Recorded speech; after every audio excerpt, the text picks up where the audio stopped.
Hello, everybody. Yeah, this is what's your last name? Belkin. Ben Belkin. I served with a guy named Ben Benskin, so I always mix your name up. Why would you send me a butt plug? Well, I thought the one you had was too small. It was actually. I was looking for a bigger one. I'm glad that you sent that. So, Jack Wolf Knives is right now one of the hottest commodities in traditional pocket knives. And I think it has to do with zeroing in on a microcosm of time when, like, M&M was big, when Pogs were big, when certain things were really blowing up. And then you also, though, you took it and you applied it to a time where GEC is blowing up. And frankly, right now, I'm having a hard time selling on the secondary market very popular models of knives that are GEC that I think it normally would sell. You just dropped sow bellies. Why don't you walk me through what inspired you to really lean into collectability, right? Because you have Pogs, you have the tubes that everybody likes. You've got a lot of things. This just came out, by the way, by GEC. I happen to have one of these guys. Very nice. Hopefully I can get one of the wooden ones. I want to talk to you about a lot of things. Let's start, though. What inspired you to kick off Jack Wolf Knives? So, well, that's a good question, my friend. I would say turning 40 really lit a fire in me to reflect on what I did with the first 20 years of my career and what I was going to do with hopefully the next 40 plus years of my career. So, it sounds kind of cliche, but that's a major milestone. And I found myself really soul searching. That was November 2020. And so, everything I've done in my career, I've been, I would say, pretty successful, but it was never the right passion project for me, anything I've ever done. I've been able to apply myself in different fields, use my skills, but it was just lacking that special something that can really motivate me to give my best effort, And that's when I started thinking about knives and how much I enjoy knives and how I could potentially make a business out of that. And that's sort of where that was like the genesis of it. That was the genesis of the idea of Jack Wolf Knives. Now, obviously, I've been into knives a lot longer than that. And I think I understand the product pretty good. I think even more importantly, I understand the customer because it's me, Yeah. And I think that there's a lot of knife companies that don't really kind of zero in on what you were saying is the collectability of it. Now, Great Eastern, I think, does a damn good job. And I've taken a tremendous amount of inspiration from how Bill Howard runs his show. I mean, the parallels are there and they're obvious. But I think a lot of that has gone sort of unrecognized or unnoticed or just kind of disregarded by a lot of the modern knife companies because they look at the slip joint guys as kind of these weirdos who like these old grandpa knives. True. Yeah. But they weren't really understanding what a special sort of community is around those things and how it's just a lot more exciting from a collectability standpoint than some of what the modern knife companies have to offer. So, my idea was to sort of wrap the collectability sort of concept that we've come to love with traditional knives.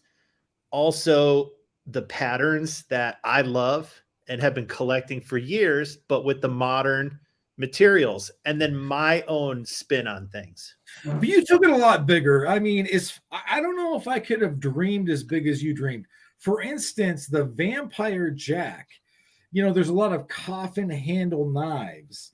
and a lot of knives that lean into like cigarettes or alcohol, that some of these bladed things will, usher some people into the afterlife. Yeah, exactly. That one. How did you think of that? I mean, that's a lot right there to think of. So, for me, what happened was once I kind of tapped into the concept and started to have a vision, like the ideas absolutely just came flooding in, Okay. like, see, for me, this project was the culmination of 20 years of work experience, a lifetime of collecting knives, over 10 years of entrepreneurship. Like there's a lot of ups and downs and failures along the way before I got to where I am right now. So this isn't like, wow, Ben just tried something for the first time and it went great. Like, no, Ben's tried a lot of things and a lot of them haven't worked out really well. It's just, I was able to sort of take those lessons learned and have a vision for what I wanted to do. And part of that vision, to answer your question, was I wanted to develop a product line. And so my thought process was along a product line, not about a knife, but about 20 knives. Yeah. And so when you start thinking about that, it's like, well, what are you going to call these knives? Like, how is that going to look? What does that family look like? And for me, it was, okay, well, I've been watching what traditional knives have been popular and have sold really well from being a collector. And I've owned a lot of really nice customs, and some of those are not available, more or less, as production knives. So there's an opportunity there. And some of it was just like, well, I'd love to have one of those, but they don't make it in a single blade, So it was like, what do I wish I could have that isn't really out there? So for example, the Vampire, you can get a coffin slip joint. Like there's a Case Bose collaboration.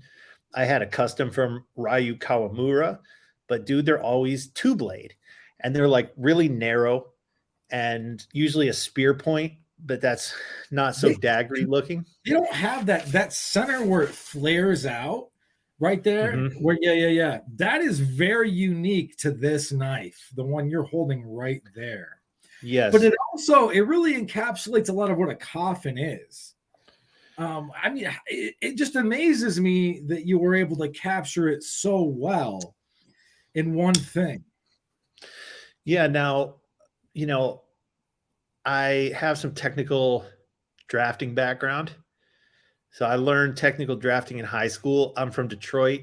We got the auto industry there. So my high school had like a really good drafting program because they were pushing kids into the auto industry. And like, I didn't get along with a lot of my teachers, but he was my favorite teacher. So I took all those classes because I just wanted to be in there. I enjoyed the work. I enjoyed the teacher. It means I didn't have to take Shakespeare and home economics and stuff like that. And I learned a lot in there. I learned about design. And also I think that I have a decent eye for what is aesthetically pleasing on knives.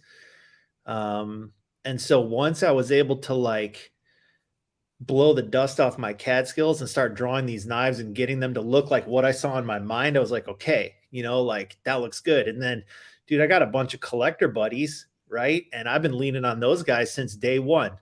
And, tell them to keep it quiet or whatever. But like, I'm going to start sending you CAD pictures and you got to be brutally honest with me. What do you not like? What don't you like? Speaking of, you had recently, there was one where there was a little bit of blade wrap and you immediately, I never forget this. You immediately were like, I'm going to go check the designs. And the design said you were right. And then whatever, it's a secret, whatever the place this is, they made it with the blade wrap because the designs were correct. That says a lot about not just the integrity, but the very high, I don't know what to call them.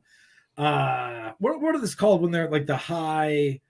It's where the not the leniencies, not the tensions, tolerances. Tolerances, exactly. Thank you very much.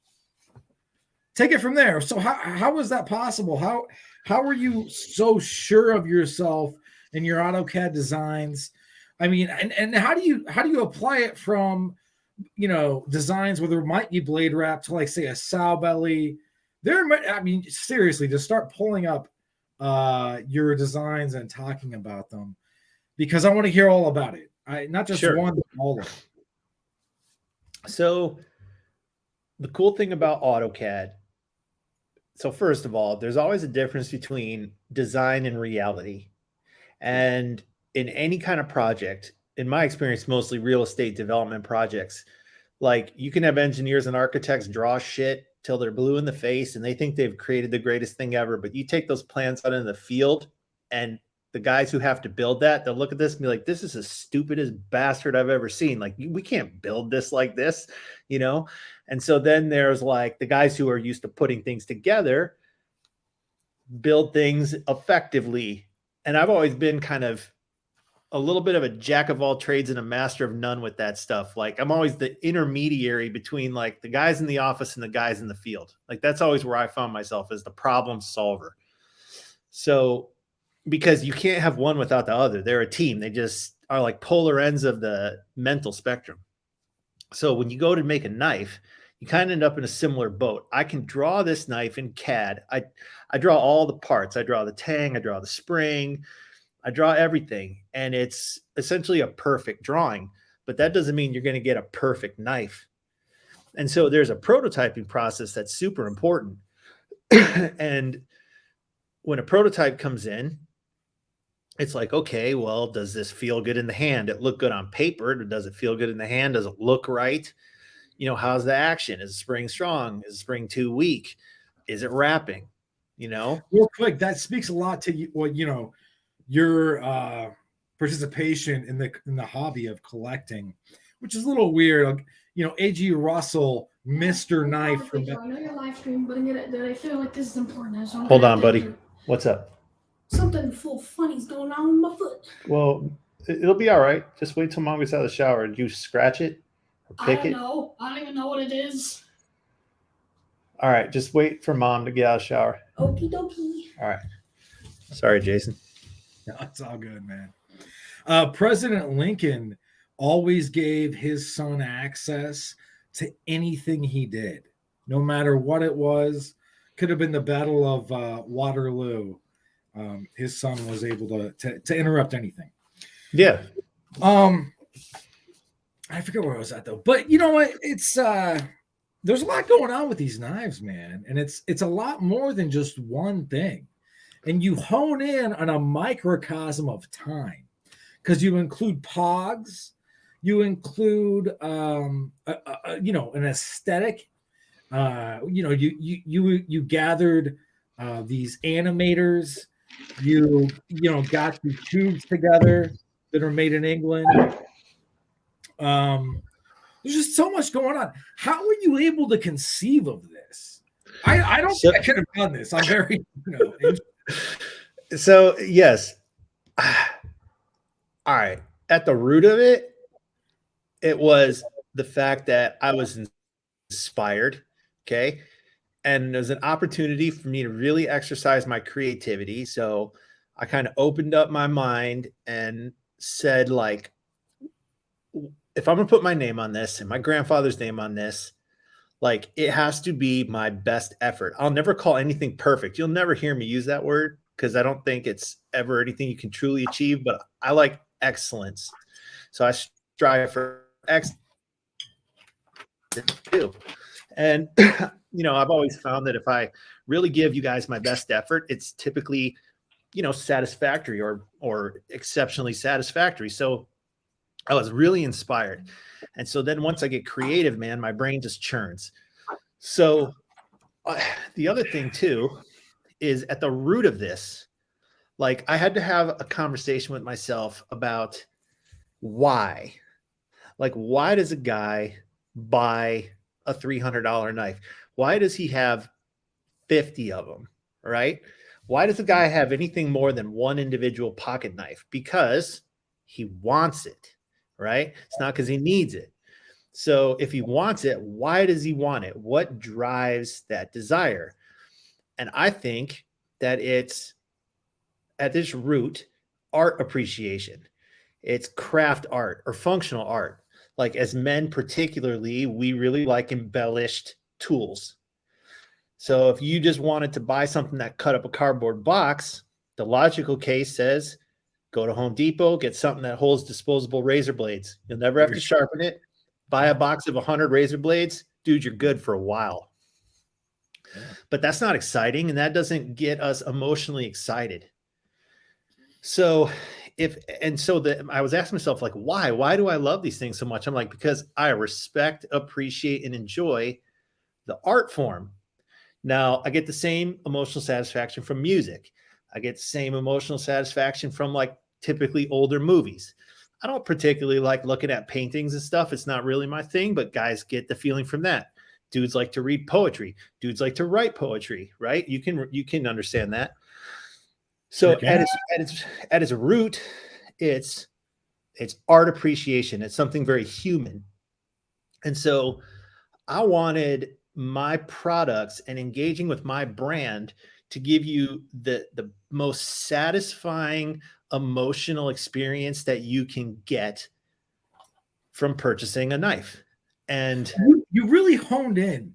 I mean, like, so a pog is something that existed when me and you were kids.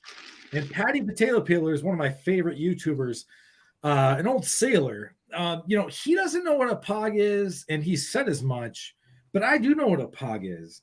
And when I think of pogs, I think of Eminem, I think of the Slim Shady LP or whatever, and his other things going on. And there's just so much going on with this stuff, man.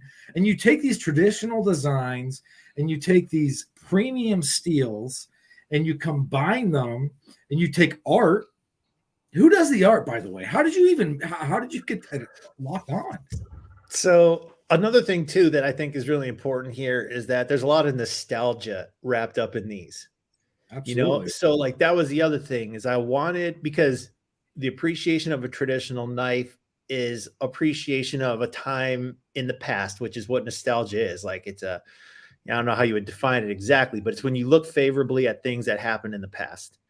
Yeah. And so I really wanted, as a part of the art appreciation experience of buying or engaging with my brand, to have a nostalgic sort of thread that runs through it. And I was born in 1980. So I grew up primarily in the 80s and the 90s, right? Like that was my childhood. So you'll just see all kinds of themes, throughout everything I do, hence the POG, for example.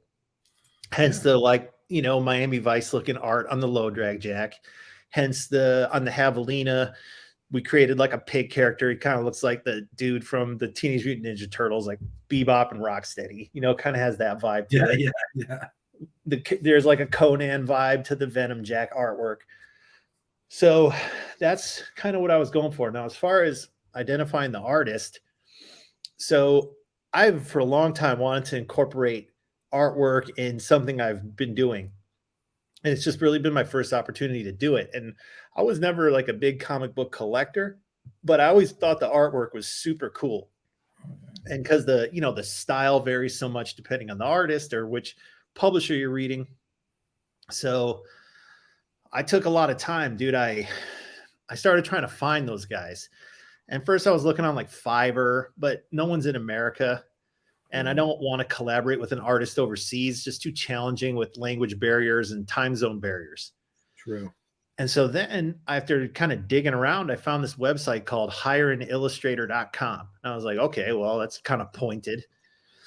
And I'm looking at the credentials of all these people. I'm like, holy shit. Like some of these guys have worked on book covers. Some of these guys have published comic book art. Like I'm just like, damn, no one's going to want to work with me on my little startup project. But I went after it. I wrote like an email kind of introducing things, and I hand selected like 10 of them based on their geographic location and style. Dude, I heard back from almost every single one of them. Awesome. And I was like, oh shit, that's crazy. So then I set up all these phone interviews to kind of feel everybody out. And the one that really resonated with me was Sean Tiffany, who's done all the work so far. And when we got on the phone, we talked about collectability and, he likes to collect guitars and, we talked about album art. We talked about all kinds of stuff. So we were just hitting it. And he said, look, he's like, there might be artists out there that can draw better than me. He's like, but I'll tell you what, he's like, I understand your needs as a startup business. And he's like, Ben, if you tell me you need something on a Friday and you need it on Monday, he's like, I'll get it done. And there was other guys who were saying like, well, how much time do I have? And okay, well, I'm busy for the next 3 to 6 months. And like, he was the first one to say to me, like, I understand the pressure you're under and that this is a dynamic process in the beginning and I can be flexible to get done what you need to get done. And I was like, you don't know how important that is for me to hear. So that worked for me. And it's been a great relationship because But that he's been able to nail like the vaporware. It's a very modern, it's in touch with the internet. And like he gets a lot of what's going on and he can tap into it. It's really been killer, man. I mean, because of, my own, like it's like political stuff. I can't buy one of your knives. Unfortunately, they're made in China. Oh, we'll talk about more of that later, but like, it's been hard. I've had to like really block it out and be like, I'm not going to do it because, it's just been awesome, man. I mean, it's been so cool. I want to talk more about, pull up more of the models and shit in your hand. You got dog legs, you got tribal locks, you got so many things. And there's so much of what I want in a knife, and there's so much collectability. So did that guy? He came up with all of the Pog art stuff. So I can honestly tell you, there's probably more time that goes into all of that than actually me designing knives, which sounds ridiculous, but at the end of the day, that's is a lot of work that goes into the art and the packaging. So I'm the one who has more or less the conceptual idea of what we're going to do. Okay. But we get on the phone and we kick around ideas. So let's pick a model, for example. Now, the vampire is a good one because that was more of a collaborative effort between the two of us on the concept. So the vampire jack obviously gets its name because it's a coffin pattern. And I just thought that sounded cool. So I thought, so when we created the character Jack Wolf, like that was a dynamic process too. It was like, is he human? Is he wolf? Is he on all fours? Is he on 2 legs? Does he have a human face? Does he look like Jack Nicholson in the movie Wolf? Does he look like American Werewolf in London, like full wolf mode? Like, what is he? So once we kind of came up with that was the first step. And then once we came up with that, it was like, okay, let's have him go in a battle with Dracula. Basically, it's like an epic battle between 2 of the, major bad guys in lore. You got werewolves, vampires, and mummies, Frankensteins, and ghosts, I guess. And so then we start talking about it. It's like, okay, do you have it zoomed out, or is it like up real close? And like, who's winning the fight? Are they bloody, or like, what's going on? So usually we kick around some ideas and he produces some thumbnail sketches. And on this one, there was some famous artwork that he had referenced that that really struck him. And so he produced a thumbnail sketch sort of inspired by that. And it just looked great. So we just went with it. And then, so I typically try to make it so the name of the knife drives the artwork. So there's like some consistency there and like a platform to follow. So let's pick one, for example, the sharpshooter. This is one that you can appreciate, being a military man. So it's a gun stock. Don't dox me. Yes, I'm a former Marine, though. So, I'm really into long range shooting as a hobby I've had for a long time. And so, and I hold that up again. Can you hold that up again? That's very nice. Yeah, that looks good. See that? I like that. It's got the coffin bolsters and everything. Yeah, I got the chamfers on it. Oh, yeah. Dude, it's a different level than GEC. I mean, the price dictates that, but I think it's fair to say you get what you pay for on these things, but It's very specific. It's very specific. You know what I mean? Yeah. Like these were designed to satisfy me, and I'm not easily satisfied anymore. I've been blessed to get to have my hands on, I have over 200 GECs, and I've got Peñas and Romanos and Kawamuras, and, I've got Brett Dowells. Like, I pretty much handled all the best stuff. And so it's like, okay, so what would impress me? And that's basically the bar that I've set. And I figure, like, if I'd be satisfied with these, I think most people would be.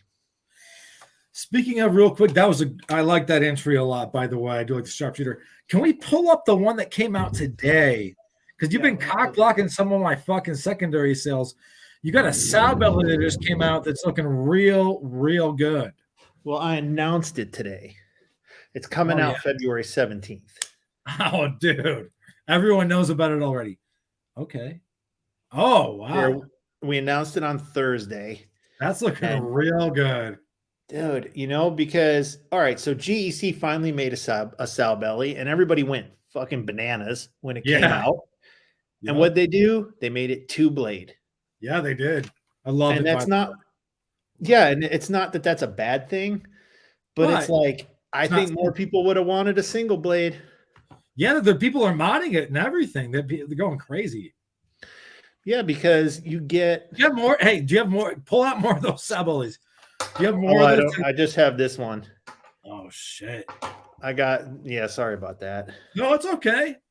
But there's the purple one, the orange one, this blue one, and then a green one. Just trying to wipe the fingerprints off it. No, I got you. It's almost a Turkish clip on that. I like that a lot. Yeah, there's a couple people who have said that. It's a very nice. That swedging is so good. Look at that, dude. I've come so close to buying these knives, and every time I'm like, I can't do it. But these tempt me a lot. Buy it for research. Exactly. Yeah. No blade play.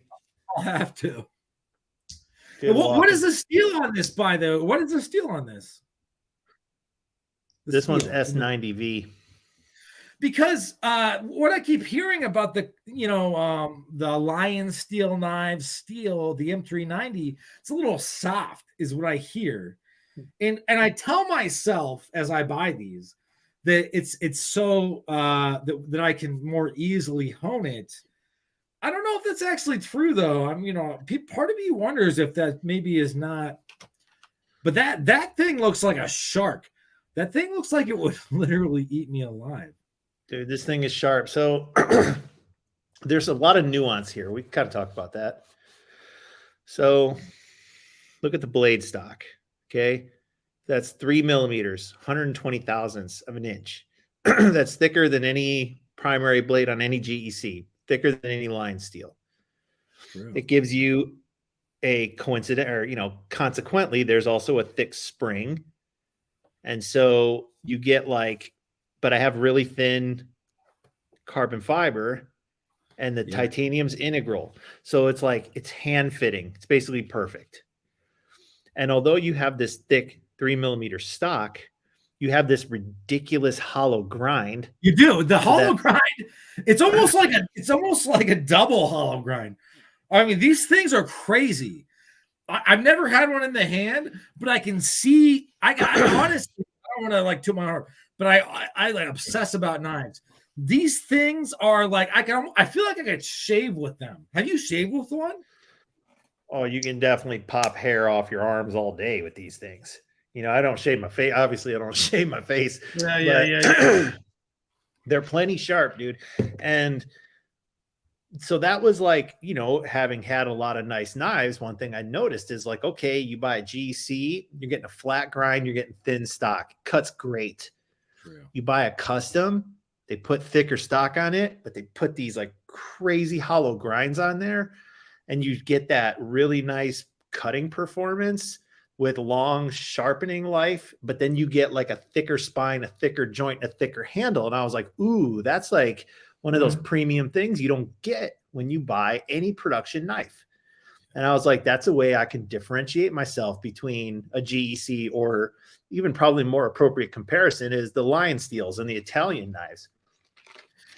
Okay, but so here's the thing. The lion steels, the Italian knives, they got the rounded crowns. And I do feel, and look, I own many of them. This is not me talking any kind of shit.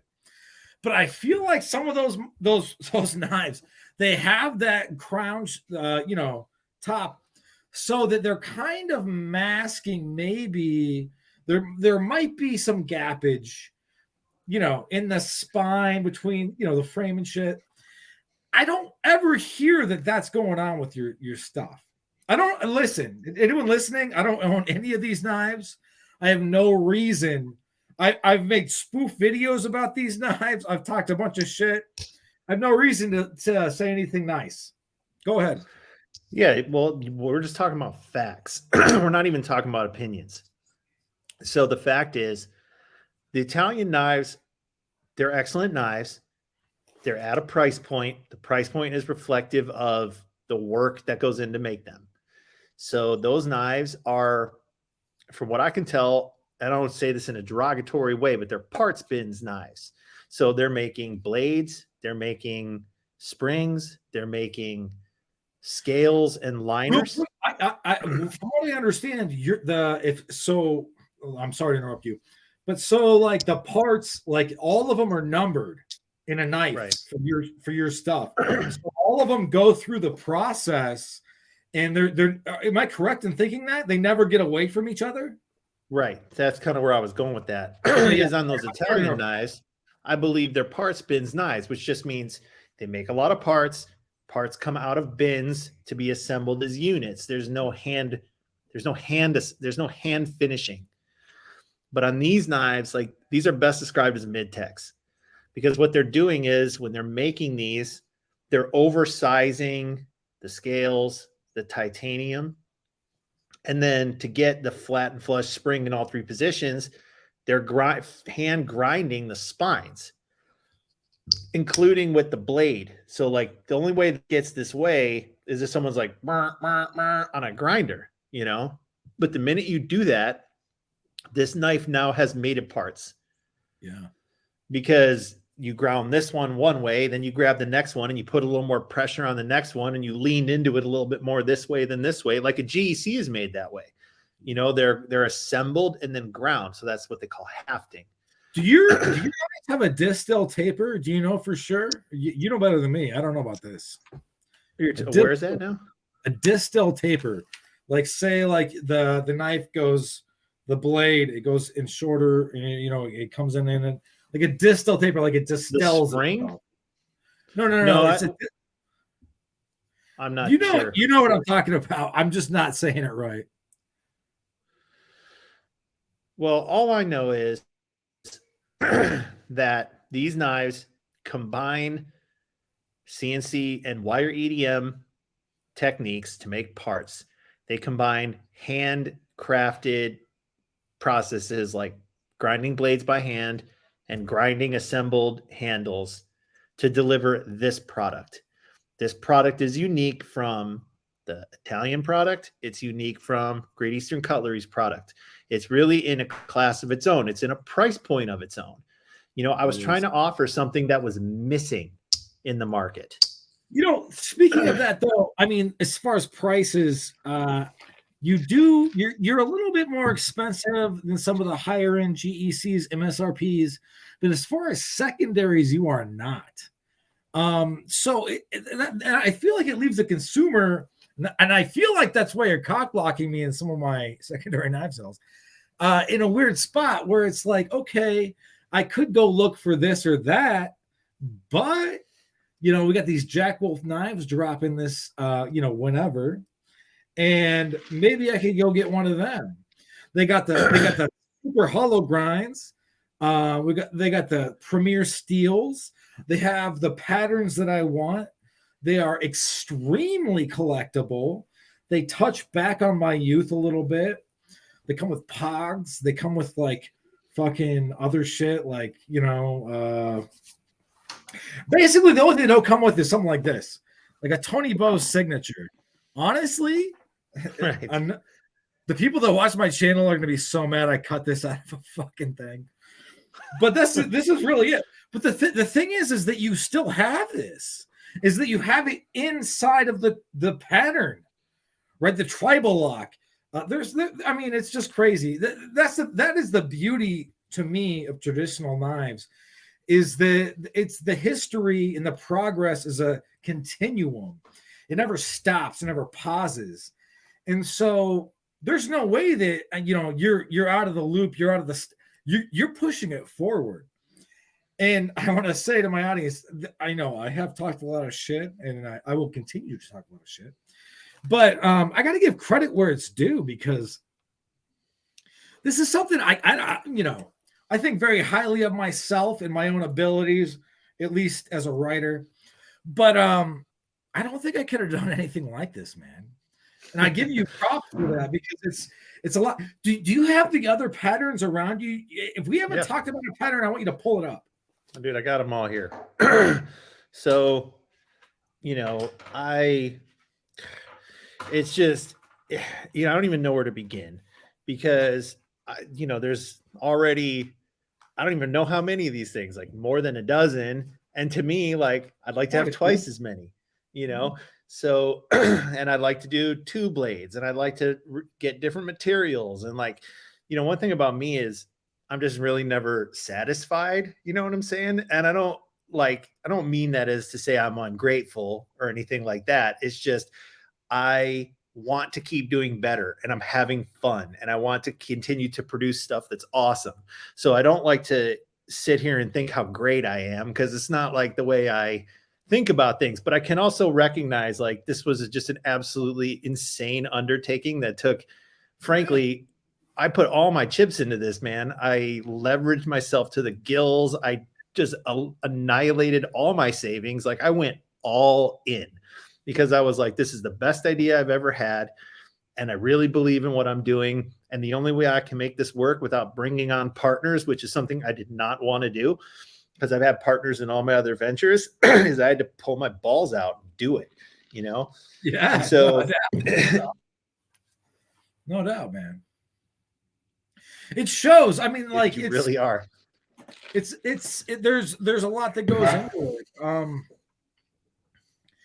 Can you pull up some patterns we haven't talked about yet? So here's the little bro. Okay, yeah. It's like a 14. So is it a 14 size? 15. 15? Oh, that's my favorite GEC pattern, honestly. You and me both. So this is the one that I collect primarily, is the 15. I mean, I tried to buy them all. I got a lot of them. And so doing this knife right, to me, was super important, because it's like a tribute to my favorite traditional knife. And then coincidentally, this is the one that had blade wrap, and I had to recall from all the dealers. Is that the one? Oh, you there? I think it froze. It's all good. No, is that the one that had the blade wrap? Say something. Yo. Is that the one that had the blade wrap? Can you hear me? Yeah. Can you hear me now? Yeah. Is that the one that had the blade wrap? This is the one. So when you said, I know I saw you on social media, and you were like, I'm going to go check the AutoCAD. Did they second guess you? Did they go look, or how did they handle that? So at first it was like some finger pointing, and I just, it was a lot all at once, dude. Like, I sent those out to YouTubers. I went to the blade show. I sold some over the counter. I came home for a day, turned around, right back out to Pennsylvania for the rendezvous. So I'm sitting at GEC's front yard, and like, I'm starting to get reports of this happening. And I didn't really understand the magnitude of it, or really what happened or what was wrong. And so over those couple of days, I started to like piece together the information and come to terms with what was happening, because that was not good. No. And it took me a minute to, like, sometimes you got to get out of the like, oh, Rome is burning mindset, take a step back and like get some clarity and think. And I'm thinking about the problem, and I'm like, wait a minute. Like, I purposely design every single knife so that if the blade over travels and wraps the spring, that it will not wrap on the hump where the middle screw is. Like every single knife is designed to have at least 1/4 of a millimeter of clearance between the hump and the blade. That's how precisely these things are made. So I go up in the CAD drawing and I'm like, no. Like if you over travel this blade, the belly should hit. It should not hit the hump. But if you looked at how they were wrapping, they were hitting the hump. And if like people don't understand about how force is applied, like think about if you were to just hit someone in the chest, like with your knuckle or like your whole palm with the same amount of like pressure. It hurts more when you deliver force at a small point. Well, when the blade comes down and hits the top of a circle, an arch, what is a circle? A circle is just a continuous amount of individual points, right? True. So really that blade was just striking one point and just rolling the edge. And it's like, this was designed to not do that. So then I took a knife apart and I got my calipers and I start measuring everything. I'm like, there's 0.3 millimeters of extra meat where this hump is. And that's it. Like you guys fucked this up. And I proved it. You know, I took pictures of everything. I measured stuff. Took Did they do right by you? Did they handle that? Wow. The minute I evidenced it, it was like, holy shit, we did fuck this up. So Listen, I don't want to get into where this is exactly, but this is this place is in China. China. Yep. Wow. They're all in the same town. Okay, I don't want to know, but please don't tell me. But I mean, that is something that is very amazing to me because I don't know how many American factories would reply in that way where they acknowledge the failure on their part and then they go to make it right. That has me rethinking some things, man. I mean, it's just okay. Listen, it's all political for me, and we're not getting into it. But like, that's very cool that it is that specific. It's it's that in tune. I can tell you, like honestly, put all political leanings or aside, just look at the facts. The fact of the matter is, these people I'm dealing with over there have been nothing but professional. They've done everything they said they're going to do. They take all the information I provide and implement changes and try to improve themselves. They meet deadlines. They communicate efficiently. The work is of exceptional quality. They make it really easy to continue to do business with them. Okay. Now, one thing I want to dispel really quick, because I assume this is not the case, but in many of the businesses in China, they will make a company have one vertical and then another, and then the IP is then inseparable, and China takes the IP. Is that what's going on with you or no? I'm not exactly sure. Like they clearly have all my drawings, and if they wanted to make the knives and sell them out, like I understand where I stand. I have no leverage over them. I have no legal recourse if anything goes wrong. Like, true. That's the downside of it. But wait. But you say that, but something did go wrong, and then you were like, "Listen, this is not what you were wrong," and they made it right. Correct? They are, because we're all incentivized by the opportunity to have work to do and to make a little bit of money, right? So yes. There's a common incentive, there's a shared goal. And I don't care what country you're in or what part of the world or what language you speak. If like you have and someone have goals that are aligned, hopefully your values are similar enough that when there's a problem that happens, you can come to some kind of solution, And I mean, I took it on the chin a little bit on that thing too. Like, basically, I had all kinds of money. Like, essentially, they gave me a credit for the defective units for when I went to reorder them. Well, it'll be almost a year. So, like, I've got a credit tied up for almost a year. So that hurt me. So, we shared the pain. You guys, you give me a credit, so I'm not at a loss, but I'm like out this credit until I'm ready to order more of these things. But they made it right. They proposed a solution that was acceptable to me. And to me, that's making it right. True. Well, I mean, that's really the only gauge. Man, that's tough for me to like take in because anyway, we'll just move on. So as far as the other patterns, Sure. we haven't seen yet. Let's see some. Oh, nice. So this one, so here's kind of how I went about this. You know, one thing I hear from a lot of people is I get a lot of compliments on like how I market everything and how I promote. Well, to me, it's just like you just need to be doing everything you can. That's just how you do it, you know? And to me, it's not that complicated. But there's some things I like to do to keep it interesting. So because I developed 11 models out of the gate, I had prototypes made of all of them. And instead of keeping those close to my chest and never showing anybody, I shared photography with them and videos of them. It started going to all the knife shows and putting them out on the table and basically saying like, this is what's coming, you know? And so tell me what you like, tell me what you don't like, tell me what I'm missing, you know, trying to get as much feedback from everybody as I could.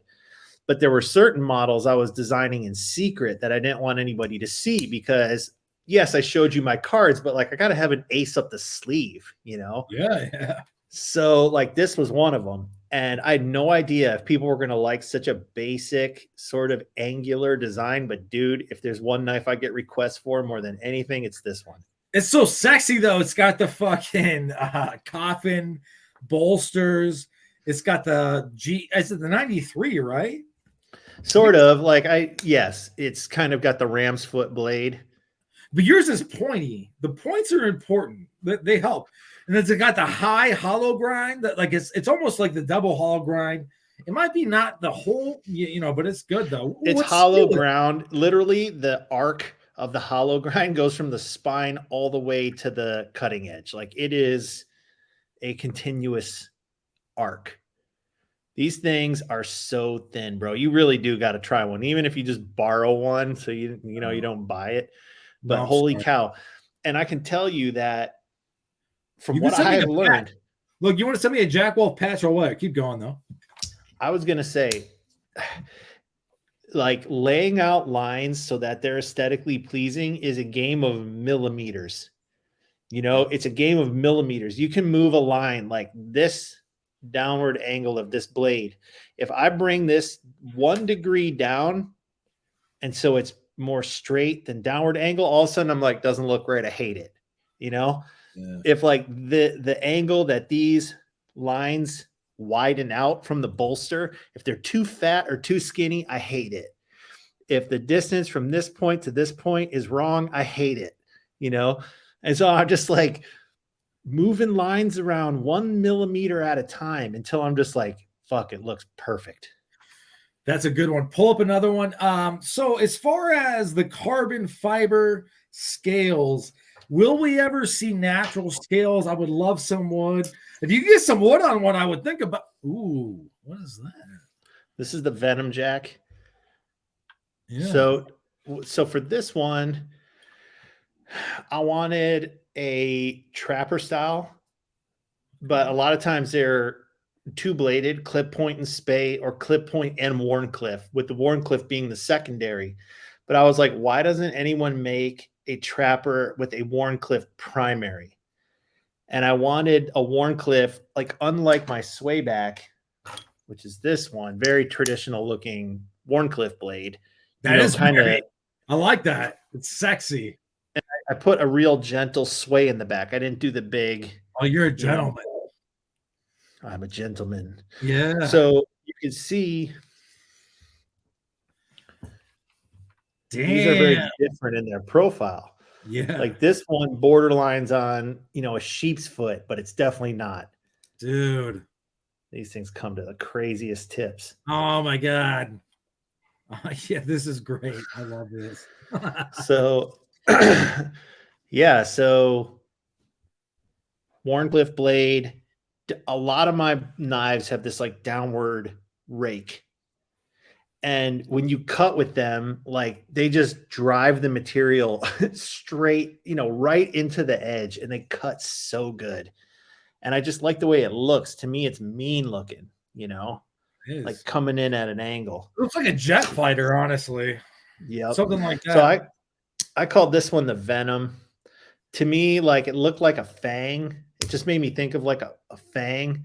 And so fang, snake, venom. That's where that name came from. And then I started thinking about the snake, and then I'm like, okay, well, that reminds me of the scene in Conan the Barbarian when he ties it up with James Earl Jones when he turns into a snake in the end. You know, I'm like, that scene is awesome. So that's where we got that art. And then this was a really popular one. Is that the Benny's clip? Benny's clip. So yeah, baby. You know, like as a slip joint guy, you see pictures of Lanny's clips and you're like, God, those are so fucking cool. They're also expensive, by the way. If you're just tuning in right now, those are an expensive pattern. Tell me about it, Ben. Yeah, because GEC does not make a Lanny's clip, first of all. And the only one they ever did that was close to it was the 47, the Heartland clip, but it wasn't a saber grind. And so to be a Lanny's clip, you've got to have the saber grind, you got to have the nail nick here, and it's like a bigger, kind of heftier knife. Yeah. And you could get one from all the custom guys, but what you're going to pay $600 or more for a good one, you know? And so I was like, man, it's like an untouchable pattern for guys that won't spend that much, but I don't want it to be. So, and you know, you can't call it the Lanny's clip because that's like Tony Bose's name for it. And I didn't want to get heat for that. So Benny's clip, you know?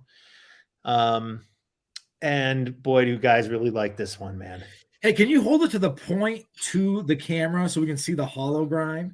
Yeah. You know what I mean? I want to. Damn. And this one, I mean, obviously the hollow is only going to come up to the saber. Look at this. That is okay. But calling it a saber grind, that's almost deceiving because that is that's an amazing grind. That really is. That is also an amazing grind. I would wonder what the tolerances are on these grinds. I mean, I would love if you measure these behind the edge right here with a caliper, you'll get anywhere from 8 thousandths to 12 thousandths of an inch. These are fucking thin.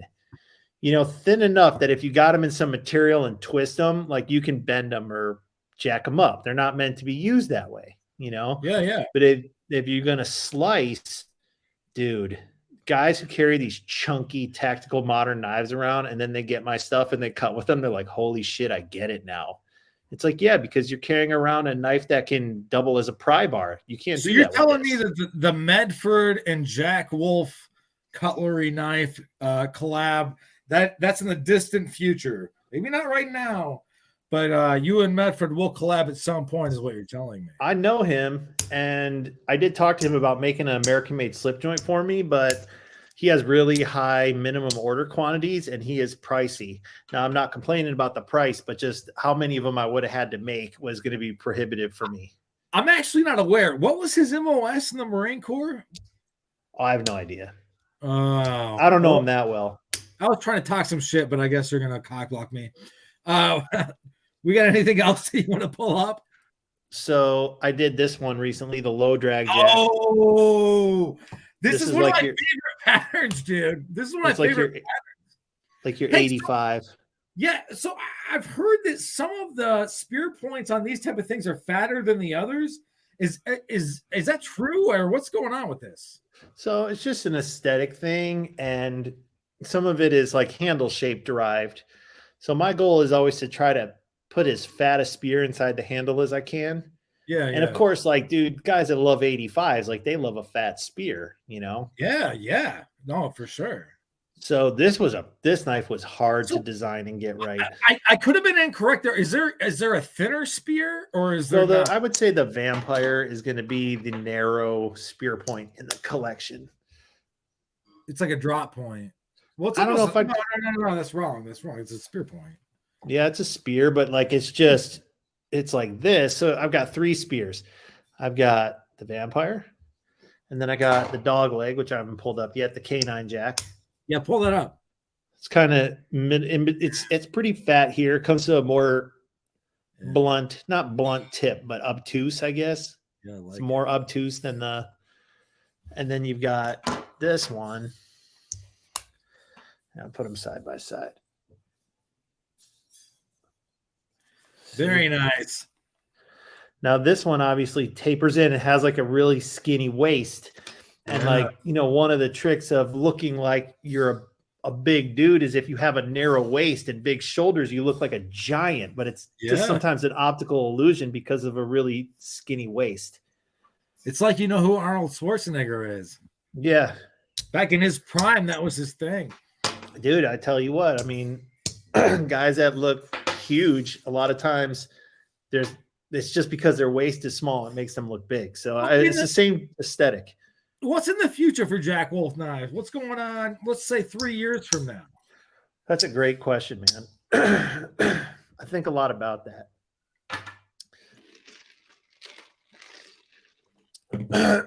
I mean, there's certain things I just won't say because as much as I shared with everybody my plans in the beginning, when I saw how exciting it was to drop knives that no one had seen before and like how fun that was, I'm like, I'm not telling anybody else anything I'm doing. Everything's going to be a surprise from here on out. So, but I can speak in generalities, and I could say that I want to, I want change to be a consistent part of what I do. Okay. So I'm not going to rest on my laurels. I'm not just going to keep repeating things the same way over and over again until they're played out. I want to continue to produce designs. I want to continue to expand where it makes sense.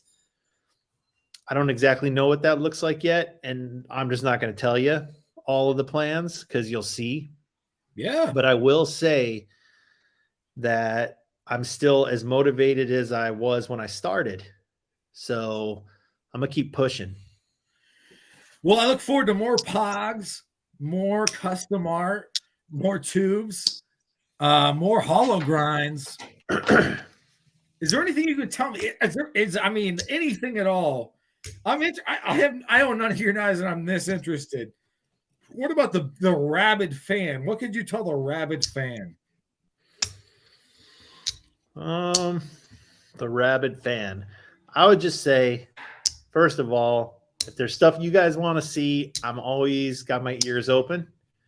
I'm looking for ideas of what you guys want because not everything I do is just for me. Like I'm doing it for the market. Sometimes I get guys saying like, hey, are you going to make an elephant toe? It's like, man, I like elephant toes, but if I make 500 elephant toes, like, am I going to sell them all? Probably, like, dude, probably. Realistically, yes. I mean, what are you talking about?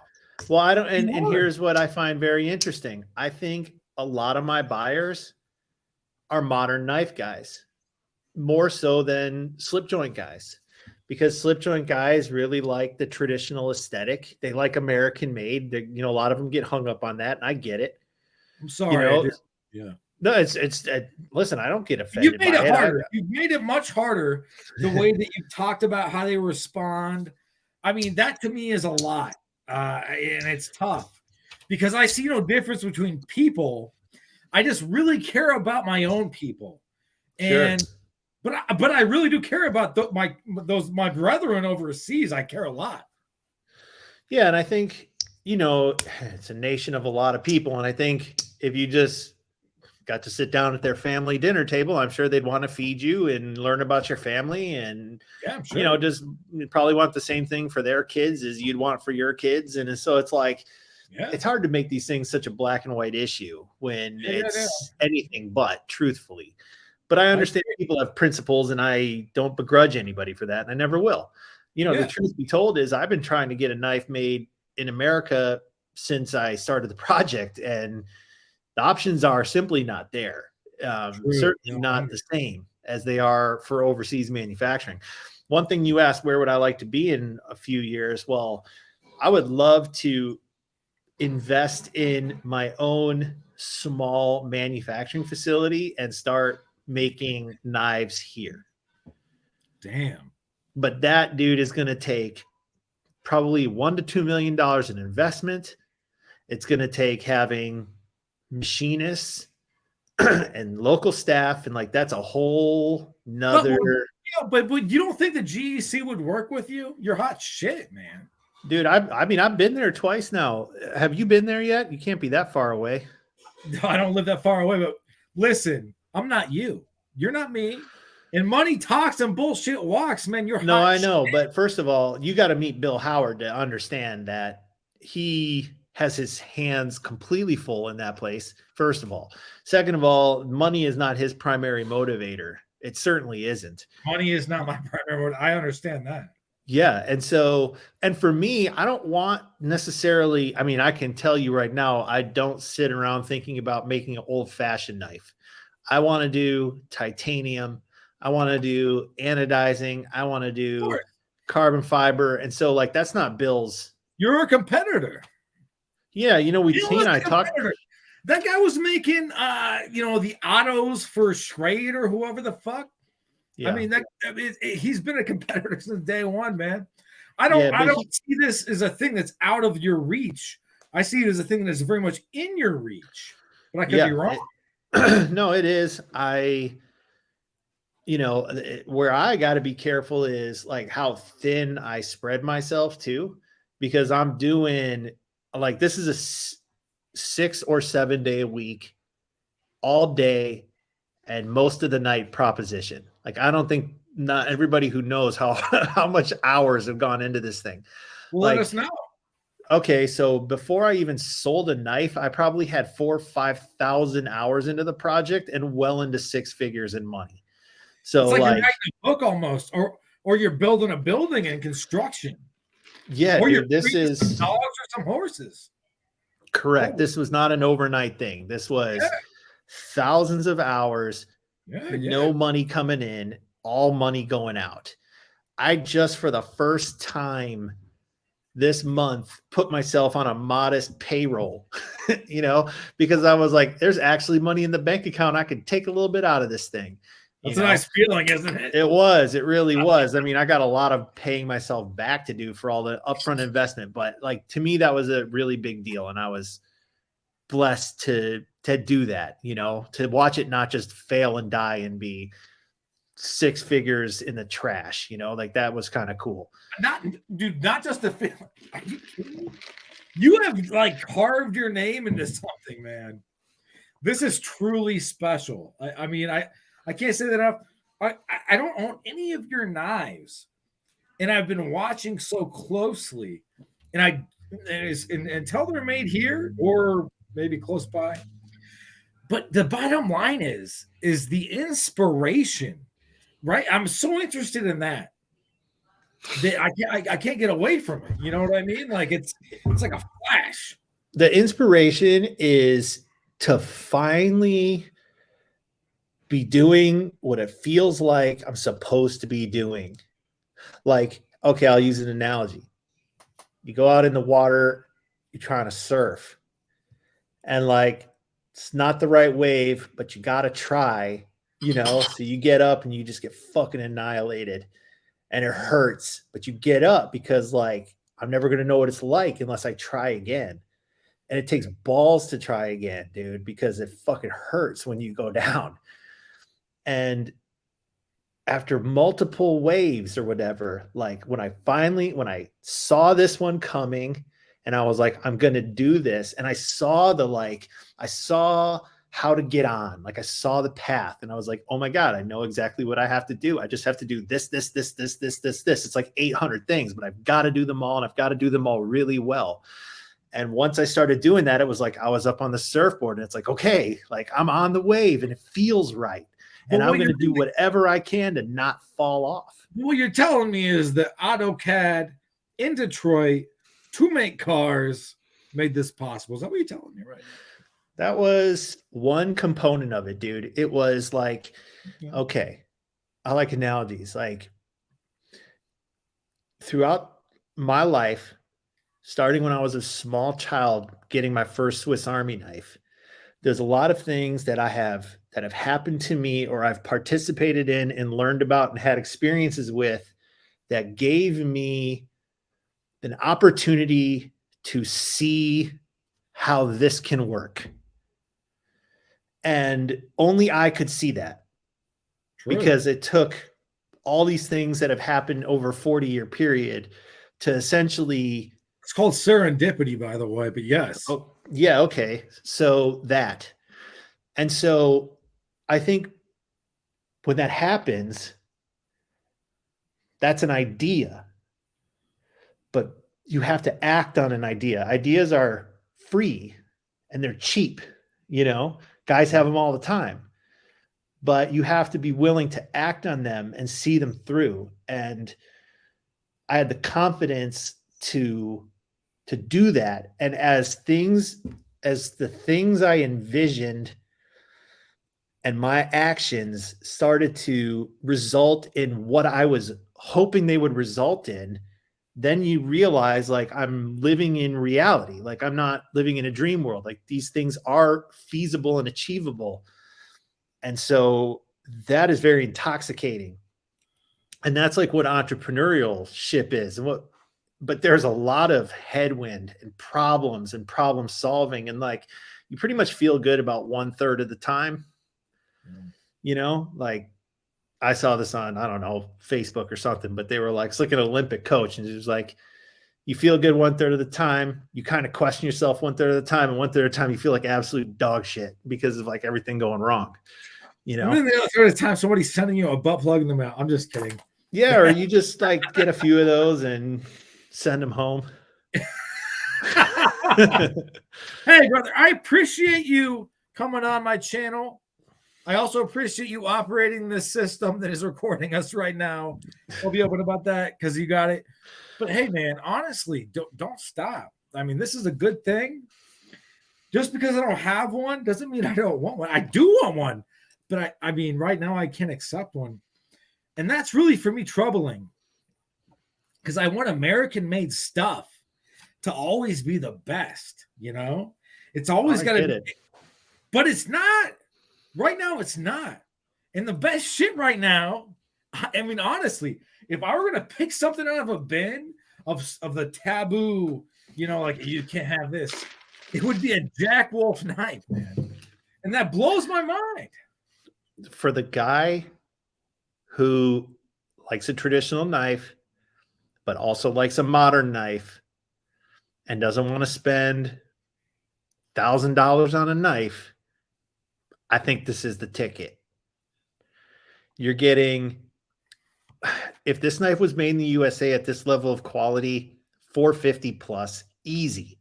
Yeah, I agree. Just what it is. So it's a bargain, in my opinion. I know it's expensive. Not everybody can afford one. It's a luxury good. Nobody needs one. But if you can't afford one, right. Yeah. But if you can afford one and you appreciate craftsmanship and precision and the patterns and the nostalgia and the artwork and the blood, sweat, and tears that went into it, you're going to like it. I believe. Good, sir. 07. Let's hit that stop button and we can get this out and about. And I very much appreciate you talking to me. This has been a good one. You want me to end it? Yeah. End it. This is good. All right.